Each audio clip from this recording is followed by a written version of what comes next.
Welcome everybody to an all-new episode of the KMS Quick Shots. My name is Flo, and joining me today are the members of the cyberband itso, Scobie, Ryder, and Martin Hanisch. Hi guys, nice to meet you. Hey Flo, great to see you too, mate. Yeah. So Thanks for having us. First question of the night, we're diving right into it. What is a cyberband? Well, I coined that phrase from my own little, the internet and the cyberspace and all that. And since we've never actually met, I mean, I've never been physically in the same room as Martin at any point. I thought, well, this is an unusual kind of setup. So I wanted to give it a little label, a cyberband, being that it is a digital adventure in cyberspace in a sense. We're not analog. So who came up first with the idea of doing a project where you never even met each other? That wasn't really a preconceived thing, was it, Martin? Go on, mate. Go on. Yeah, I mean, that's just what I'm about to say. We just never thought about it. It just happened instantly. Never happened to me. So what happened first? Well, as I recall, I placed a little ad. We were on different groups on Facebook and all that kind of stuff. And I placed a little ad saying, I'll do a top line, a free top line.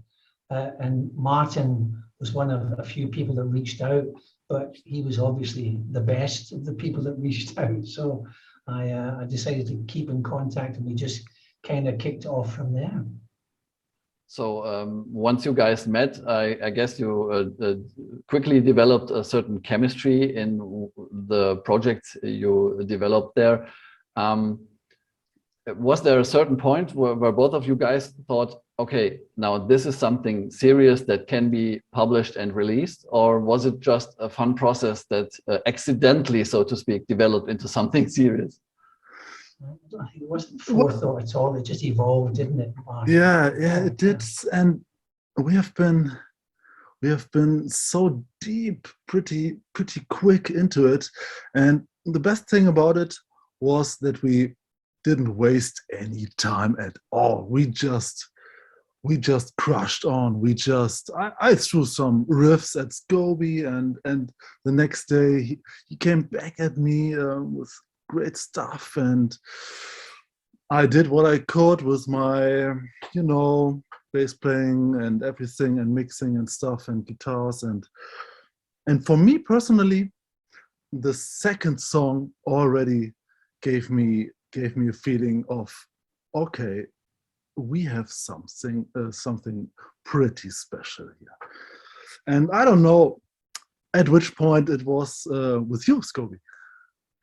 Well, I to be honest, I knew the value the first time, or rather the second time, because the first time I didn't get what you were doing, and then you sent me broken parts, which was really what I was after. But the first time I edited the parts together and made a sort of shape for it, and I started singing some lyrics, I just knew that there was some extra chemistry there.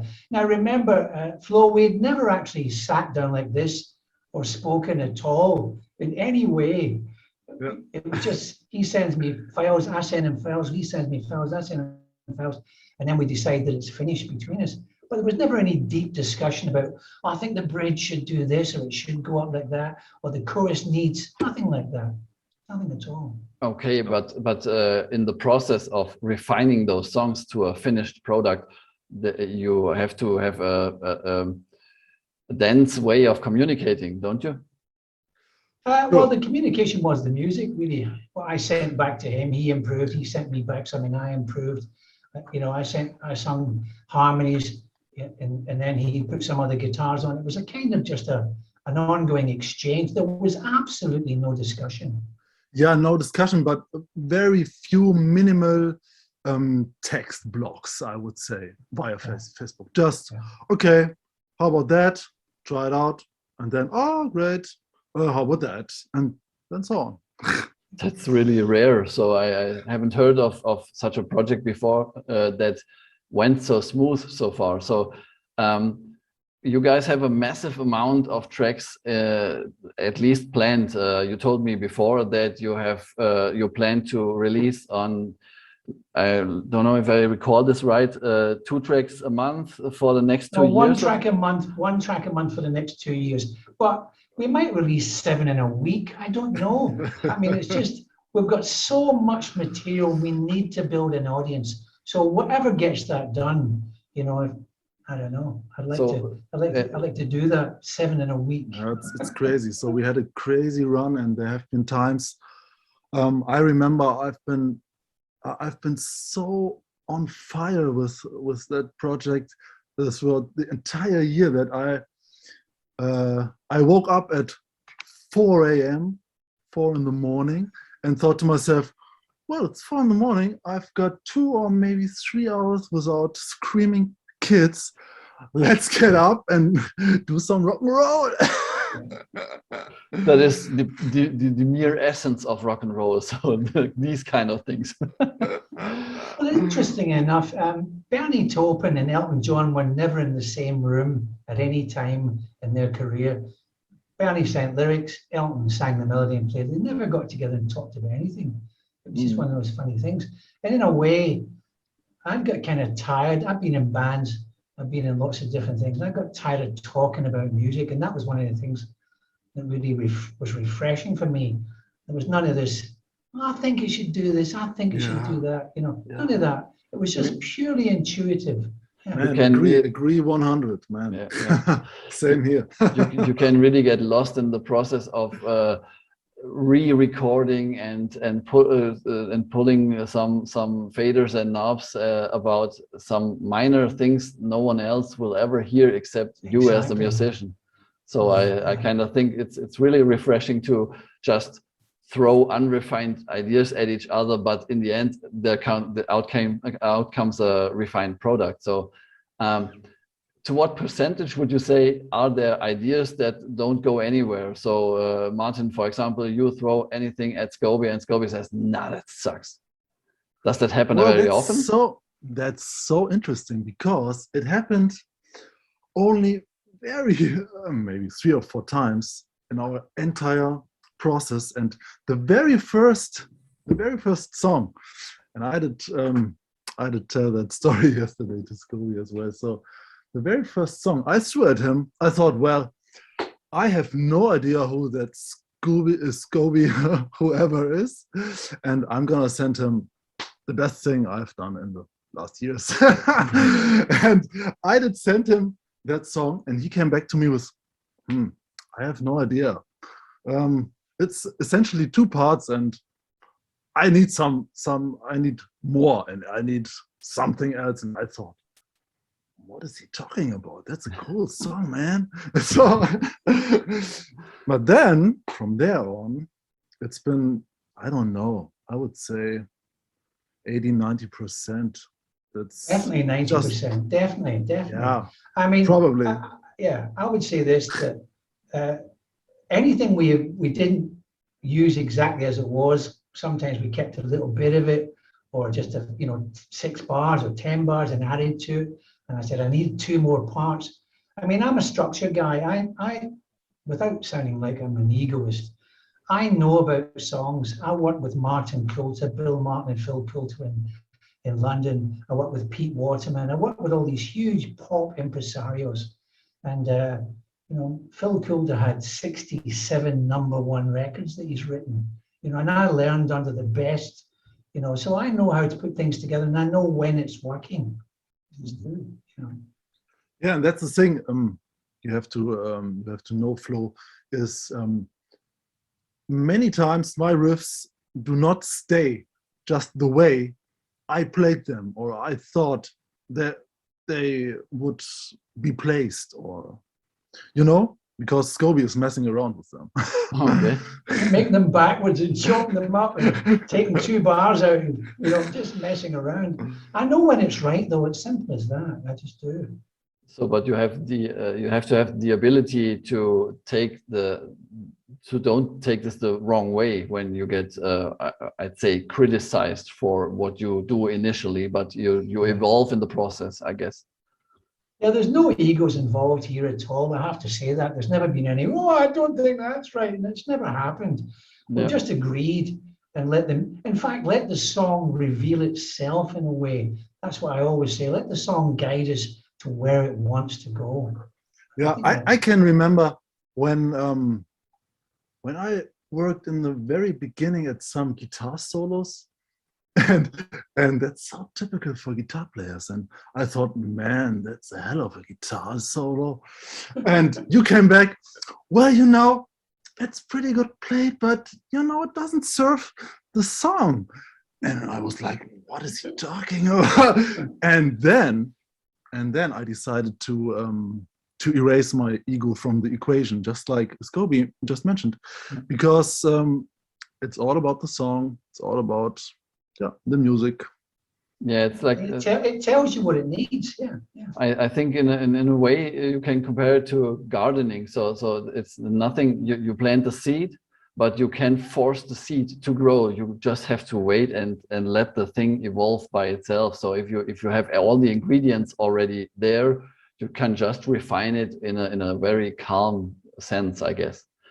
So well, definitely bonsai. We're chipping and clipping.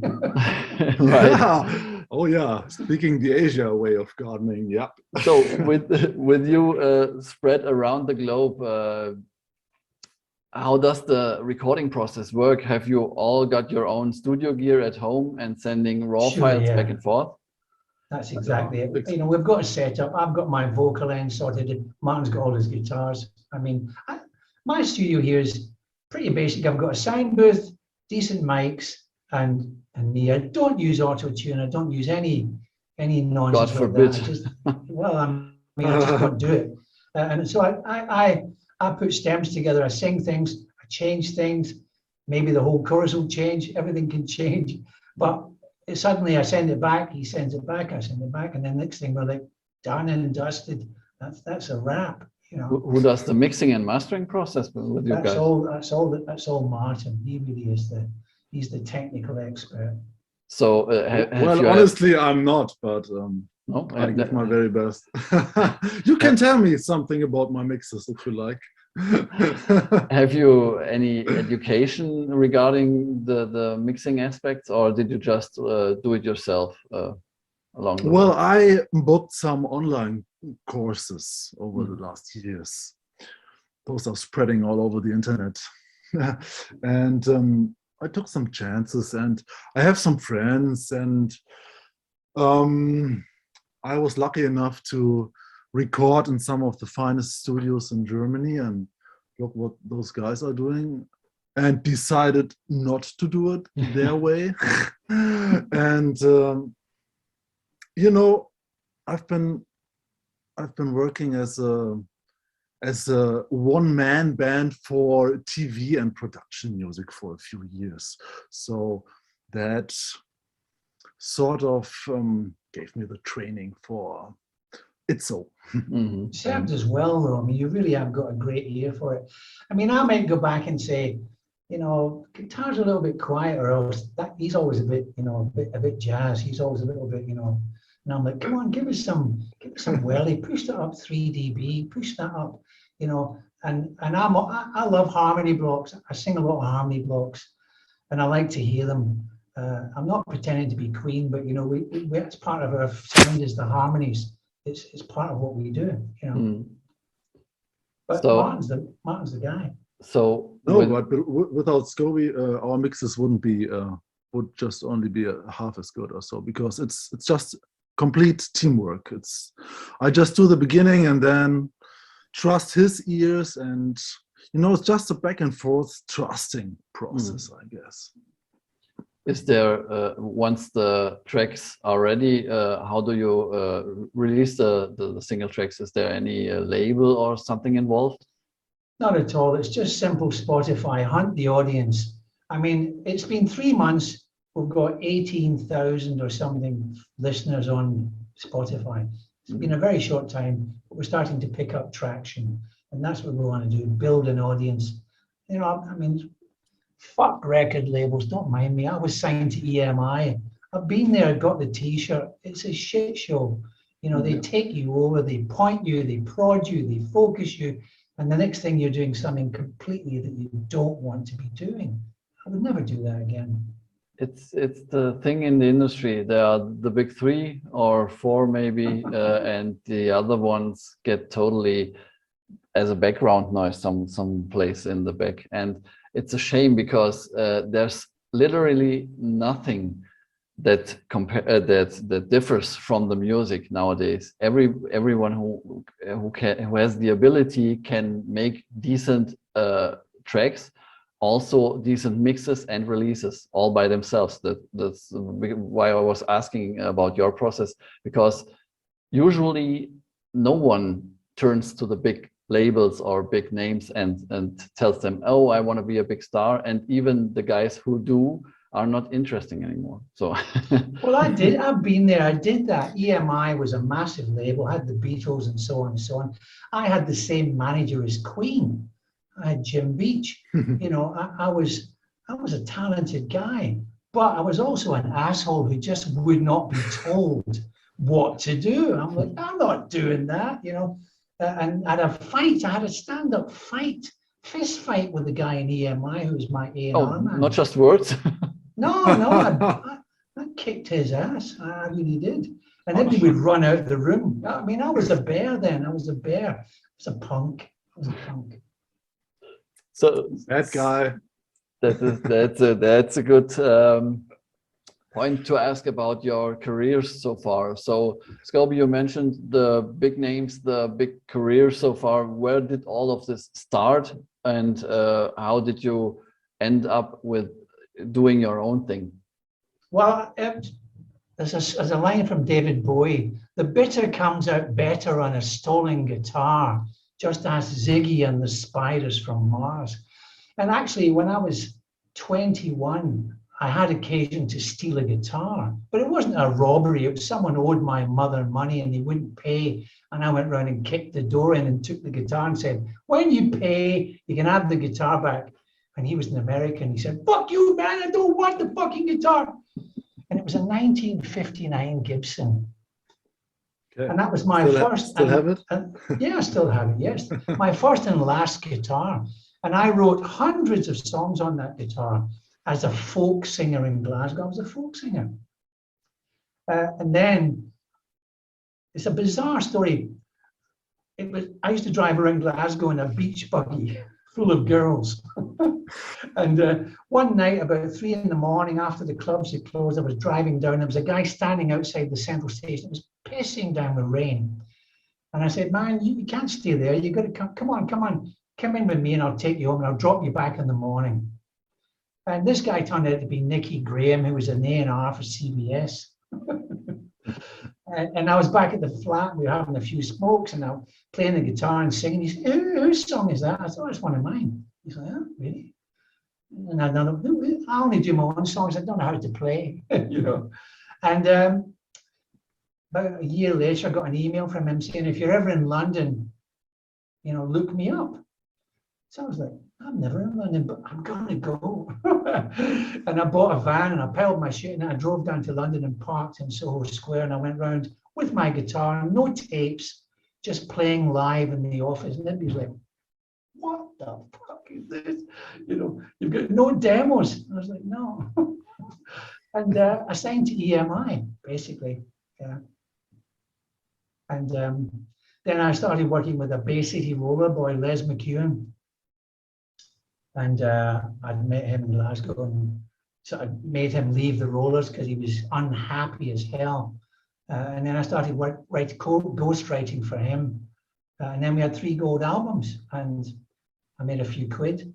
I left EMI under a cloud because I wouldn't do what I was told. But I'm a professional songwriter. That's what I am. And I never thought of myself as a singer, you know. So I don't know. I do my best. What made you change your mind at some point? Well, I never really gave up writing. I just kept going. I've written about, I think, at least 3,000 songs. And it sounds like an insanity, but I've written non-stop for over 30 years. You know, I mean, it's something that I've just done constantly. But I got back into music after the Hellfire Club, there was a big disappointment, you know, with Raven from Killing Joke and Les Warner from the Cult and me up front. We were a sort of super group and all that nonsense. And that left a bad taste again. You know, the whole politics of the egos and everybody bitching about the photographs and all that. I was like, oh God. So I left it all alone for a while. And then I got into television and I started directing and writing and doing other kinds of bizarre things. But eventually the songs always pulled me back. I'm addicted. I'm addicted to music. I cannot stop. So this thing with Martin was a happenstance, but I was already writing. I wrote Top Lines last year, you know, made a lot of money in the midst of all the chaos, just writing Top Lines for cash, you know, and on Sound Better and things like that. But when I heard Martin, I just knew there was something to get me back out there, and it was him, really, you know. So that brings us to Martin, your story. Well, my story is not as half as interesting as Scobie's for sure. You're a proper musician. That's tough competition. I'm just a boring German normal guy who disappointed his entire family with his decision to become a full-time musician. Oh God! Well, you know, there's not too much to talk about. I grew up in a pretty normal family. My father was a classical trained piano player, and I grew up listening Robert Schumann, Mozart, Bach, everything. So, but the interesting thing about him was the players he really adored were the jazz guys. So Oscar Peterson was his absolute hero. He grew up in the DDR, so Eastern Germany, and there was no chance back then to get any jazz piano lessons, and so he had to take classical lessons. Anyway, what I'm about to say is that I was forced to learn the piano first. And I can tell you, never force your kids to learn an instrument. They don't want to. I don't know why parents continue to make this mistake. If you force anything, any instrument, the kids will likely never touch the instrument again once they decide on their own. Yeah, I mean, let's have a look. I still have the piano. I have a piano always here on my production. Don't touch that piano. Yep. You know, you're a trained jazzer, though. You went to college and all that stuff, you know. Exactly.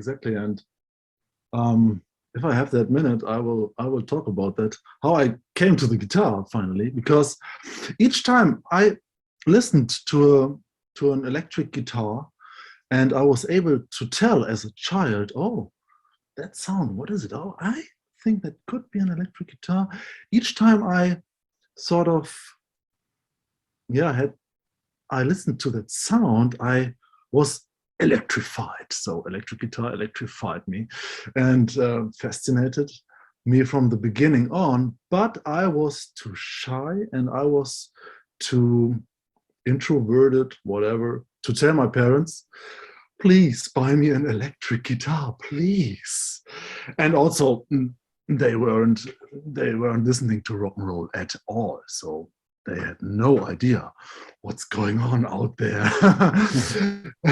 And I have been thinking about buying an electric guitar for 4 or 5 years as a child. And when I was 16 years old, I had saved enough money. And I can remember the day. I see it, I still see it in front of me, sitting in the room in the morning, telling my mom, okay, mommy, today after school, I'm gonna go and buy an electric guitar. And she was like, nope, I have my old classic guitar. something like that. I have one over there, but there it's dusted. I don't touch it. Nope. I have my old classic guitar over there in the corner. You learn that first, and I'm like, I have saved 400 Deutsche Mark, and I know that's enough for the cheapest piece of shit of electric guitar. And you know, from there on, everything made sense in my life. It sounds so, I don't know, sounds so weird maybe, but from there on, each and every day has been full of joy and full of music. And you got the bug. You got the bug. It gets you, and you can't get away from it. It's that's the same. That's the same. Once you are a musician, the same what Scobie said earlier. You cannot just lay it down somewhere and never touch it again. As soon as I don't know, a couple of days maybe for vacation purposes or something like this, but this will come back to you anyway. I made that experience. I've been on vacation without my guitar last time 15 years ago, and it has been the worst holiday in my entire life. So fuck it. Yeah. I will never be on holidays without a guitar again. But just like Scobie told you, and to make long story short, I went to college and I studied jazz guitar. So I'm a huge John Scofield, Pat Metheny fan, and I checked them out, and I'm not the best jazz player because my heart is rock and roll music for sure, but you know, if you throw some weird Coltrane changes at me and some weird keys and alternate dominant sharp 11 chords or whatever, I am able to improvise and make the best. That's giving you the grounding though. That's why your technique is a melding of all those things. You've got a very specific style in your electric guitar playing. It's quite unique. I mean, I think it's a great flavor, and it really wakened me up. When you listen to songs like No Fear or Who Am I, or, you just hear something fresh. It's different, you know. Yeah, that's the part where when I listen to your music, it's a combination of several unique styles or genre blends, if you will. So you classified that as fresh retro. Yeah. Is this vintage rock sound something that is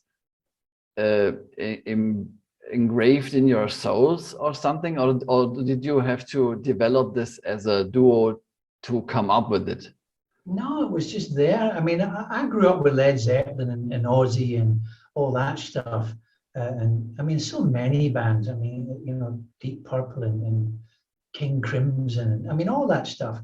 But in the end, I went from being a folk singer to a pop singer to a rock singer. When I became a rock singer with the Hellfire Club, with Les and you know, Raven and so on, then I was shining, you know, as a vocalist. And everybody was like, wow, this guy can sing. I'm not really a singer, man, you know. But I'm a good front man. I'm a good front man. So our sound, I mean, I've just realized we're polar opposites. We're absolutely divergent in every possible way. He's shy, retiring. I'm a loudmouth. I'm aggressive. You know, all those things that he's not. But he's got skill and ability that I can't begin to touch musically. I can't even follow a chord sheet. I have no idea what any music is. No idea. Well, you don't have to. But it sounds that way. Overrated. So you got some big plans for the future. You told me before that it's going to be at least one track a month over the course of the next 2 years. Yeah. Are there already a stack of songs ready to be refined, or is this just the idea you have right now that you sit down together and write those songs? They're already done. Yeah, They're all done and mastered. It's They're so all crazy. in the bucket. Yeah, it's crazy. Okay. I mean, we could fly to Bahamas right now and release the next 2 or maybe 3 years. Yeah. Oh, Yeah, okay. One yeah, song each yeah. month. I mean, that's the funny thing. When I worked with Pete Waterman, who did "I Should Be So Lucky" and all these dreadful pop songs, you know, and he did, you know, "You spin me right round, baby, right round," like all that stuff. He said to me, "Scobie, you are in the top 3 of all the writers I've ever met." And I said, "Pete, I thought I'd be in the top 2 at least." You know, and I was writing 30 songs a month then, 30 songs a month, every month. And sometimes I would do more than that. I did 34 songs one month at Pete's studio in the centre of London. And he was like, "What's happening, man? What's happening? I don't get it." And I was like, "I just don't think, I just do it, you know." And I plug into the ether and just let it flow through me. I have nothing to do with it. I think that's a gift in that. So regular songwriters probably would send you to the doctor to get you checked up. So is everything still okay? But if you have this gift of just letting it go, so if you have to or want to write something, I guess this doesn't work at all. But if you just not think too much about it, I guess that's where the real magic is happening. Muse, yeah, absolutely. Yeah. Paul McCartney said, "The song is already there. I'm just the vessel." And that's how I feel about it. I'm not struggling to find a melody. I can just put a piece on and I can just start singing immediately without any preparation, none of that. Just listen to the sound and drop in what's needed. And that's where I'm at right now. And the proof of the pudding is the amount of work we've done in about 14 months or something like that. I mean, it's crazy. Yeah, and I mean, if we would have been like, "Oh, we have to do this and we have to reach this goal and stuff," I think we would have never been ended anywhere. We just let go. So yeah, indeed, that's exactly it. So did you had into cyberspace? Did you had a bunch of songs already ready once you decided to actually release them as a band project? Or Well, by then we certainly had a Yeah. lot. I mean, Yeah. I never counted really. And sometimes, you know, we definitely knew we had over 24 songs when we started to think about releasing. You know. So with that many songs, let's pick your latest release, "Beautifully Bad." That's when did you release it? I guess a On the week 4th ago. of October. 4th Okay. of October. Are these songs typically, especially "Beautifully Bad," do they have a deeper meaning? So do you have a concept for this or a story behind it every time? Or are there even songs you just pour out of your hearts and souls and it doesn't have to have a special meaning to you? Well, I think everybody writes their own song when they hear a piece of music. That's my view. I think everybody takes their own thing from it. I mean, I'm not preconceiving, but I've had lots of life experiences. I've had my heart broken. I've been beaten up. I've been broke. I've been rich. You know, all these certain things that have happened. They're there like a well you just draw from. But there's no conscious, "Oh, I'll write a love song," or "I'll write a..."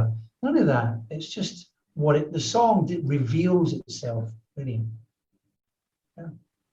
I mean, Mother Earth for sure has a meaning, of course. Sure, of course. But we didn't sit down and say, "Let's write an eco song." It wasn't like that. Exactly. You know? Yeah. It just happened because of the chords and the noise, and it just took us somewhere. You know. I guess this is kind of the artistic approach. So if you ask artistic painter, what's this picture or this painting about? Oftentimes you will hear the answer, "What is it about for you?" So it's just they open up your imagination or your point of view and leave it up to you what to make of it. So I totally agree. I think that's what art is. It's a totally subjective experience, and you can't possibly think you're going to know how you're going to affect people. I've had people call me up and say, "I was going to commit suicide and I heard that," you know. I'm like, "What? It took me 4 minutes to write that song." There's no meaning in it whatsoever. Of course, maybe there's total meaning in it. That's the point, really. Yeah. So what's the plan with the single tracks? So you made on and released so far do you plan on doing several albums in the end, or do you just plan to release single tracks because they get more traction or listens out there? I think the album is dead as a format, to be honest. Yeah. In the modern That's why age, I'm asking. Yeah, yeah. my It's point. just music. Yeah, I mean, I don't think. I mean, we might assemble something into a collection. The way I thought about it was itso collection 1, itso collection 2, kind of thing, itso collection 3. But I don't think they're albums in that sense, where there's some kind of ongoing continuity and we're sort of trying to say something. What do you think, Martin? Well, totally agree on that. I mean, you never know what's going to happen in the future, and putting together collections is a cool idea. But we could write an album. We could write an album. We could do a sci-fi, you know. But unless you're well-known artists like Adele or I don't know who, those guys are putting out albums, and yep. Yeah, oftentimes you just hear that single tracks, they keep you in the news, so to speak. So releasing a single track per month keeps the audience at alert, so to speak. While an album, you can do that, but you will release the album and then there's nothing for the next couple of months, probably. Years or even years. Yeah, and that makes the listeners lose interest. So I think the form of releasing single tracks, especially in the indie sector or in the self-releasing sector, is the way to go nowadays. Yeah, I mean, the attention span has diminished. I mean, what everyone's running around doing this. When I was young, music was our only source of entertainment. Now you've got video games, you've got TikTok, you've got YouTube, you've got all this stuff distracting you. Plus the amount of possible tracks to listen to. So we had to exchange the vinyl or those cassettes back in the days, and nowadays I have to explain my kids even what a cassette was. So we had to wait months for new tracks of any band, and nowadays you just pay $10 for Spotify and can access anything, virtually and literally. I mean, in a sense, we are trying to be of the time. I mean, I don't want to be some old fart, you know, sort of saying, oh yeah, remember vinyl, you know, it was great. You know, as far as I'm concerned, the new model of the music industry has set us free in a way which has never been possible before. I don't need a record company. I can distribute, I can get the artwork up, I can get this, I can get that. We can record at home. I would spend weeks getting a bass drum sound. I mean, I was like, what was I doing in Conk Studios and Air Studios and Moulin, all these great studios, spunking money like a madman, you know.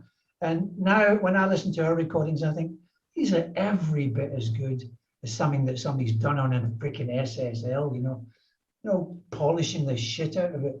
We're rough and we're raw, and there's things in there that will not be touched or fixed, or, you know, it's what it is, you know. There's an energy in that you can't really ignore, you know. I think this is the special feeling or vibe about your tracks. They don't even try to be as polished and as well formed as any major mainstream thing out there, but that's the point of creating them this way, I guess. So itso is not looking, saying, oh, it's 3 minutes 24, we need to cut 3 bars. None of that stuff. It's as long as the song lasts. We've got songs over 5 minutes, I think. You know, it depends, but we're not trying to make the perfect shoo-wop-de-doobie-dop pop single. It's not part of our DNA. Yep. But there's some great songs with pop sensibility in there. They've got great choruses, they've got, you know, clever licks and, you know, all that stuff, but it isn't a predetermined, oh, I know, let's add bongos, you know, it was on the last hit, you know. I mean, it's not like that. We're not chasing the market. We're chasing the fans. We're looking for people who really, really dig what we are doing. That's all. And that's the perfect honesty in the music, as far as I'm concerned, because you have enough fake things out there. So I'm horrified. so listening to something that comes from the heart and that you can hear it's honest, it's pure honesty, it's worth a lot. So give me any raw and edgy tune over such a well-polished, soulless piece of work out there. So I mean, I can't understand how anyone, I mean, I know kids, young kids are 10 and 12, they don't know what's what, they're just getting what they're sold. But there's no personality in any of that stuff, you know, pink, black, BT, none of that. It's just all polished pop crap, you know, and people will go, "How dare you say that?" It's manufactured beyond. I was there with the Bay City Rollers. I saw how all that worked. You know, you had to wear this, you had to look at that way, you had to do, you know, all that nonsense. I've been there, got the t-shirt. I'm just not enamored. I like old blues and real music and say, "I got nothing," you know, and everybody's sitting in a smoky room, you know, getting drunk. You know, I want the real feel. So we've managed to find that between us without any preconception or trying to construct or any of that. So I'm delighted with the outcome. I'm really thrilled. In fact, I'm singing better now than I did 20 years ago, in my own opinion. Cool. Well. So last question would be, with that many tracks in queue, what's next for you guys? Do you, I assume you already planned your new release right now? Yeah, the next release is called Fearless, and that's coming out on October 31st, because I wanted to get Halloween night for Fearless. And that's coming out on that. And then after that will be Rise Up, Rise Above It, I should say. And then we've got a new song in the new year, which is going to be Keep On, No Fear, post-COVID. You know, there's a few things in Who Am I? We've got a huge array to pick these beautiful cherries from. There's no shit in that. There's no turds in our, there's no, oh, let's throw that one in. There's none of that. They're all really well-formed, well-performed, you know, I mean, anyone who listens thinks, don't understand. Yeah. How do you get to that? Well, I don't understand either. So can you put a tag on it, genre-wise? Is it more on the rock side, as what was the name of Puppets. it? Perfect Puppets. Thank you very much. Or is it more the slow kind of vibe, like in Beautifully Bad? Well, actually, there are other songs which are even more, I mean, Shape of Things, Keep On, No Fear is like a classical piece. We don't have any boundary within what it is. And Fresh Retto is the kind of overall blanket that covers all our sins in there. We're not trying to formulate, we're not trying to do, we're just trying to write the best songs we can. I think that's... Well, agree on that completely. And to make things maybe easy, we have slower ones, we have faster ones, we have some bangers, we have uplifting stuff, few anthems. Yep. We have powerful, and we have things to think about. We even got a rap song. Oh. We even got a rap song. Now I'm curious. We have. I'll send it to you, Flo. I'll send it. Perfect. No. So yeah, so I guess it's really the whole palette of anything that comes up your mind. So there's really no boundaries regarding genre, regarding mood, regarding feelings. It's just, well, it's rock based. It is rock based. Even the rap's rock rap. It's not I'm suddenly going yo. It's none of that. It's got a message. It's got great lyrics. It's got a beat, but it's also got guitars and great chords. Sure. We decided to stick with our instrument selection that we had so far, and yep. Here and there some weird effects and stuff and production stuff, but no programmed electronic stinky stuff and Another question that popped out into my mind really quick. Do you plan on doing sort of live things over the internet? Because actually, we talked about this. We did talk about this, and it all depends on money. I mean, it sounds crazy, but my strategy, if there is such a thing in this unknown world, is to find an audience and then set up a Patreon and then get 250 dedicated, artists, supporters, and then fly to Germany, put the band together, shoot it in a studio with a video, and then send that video to all the people.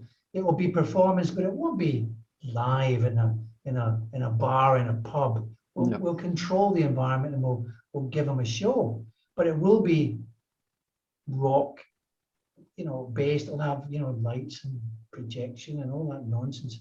But we won't be playing in a coffee bar near you anytime. Yeah. Yep.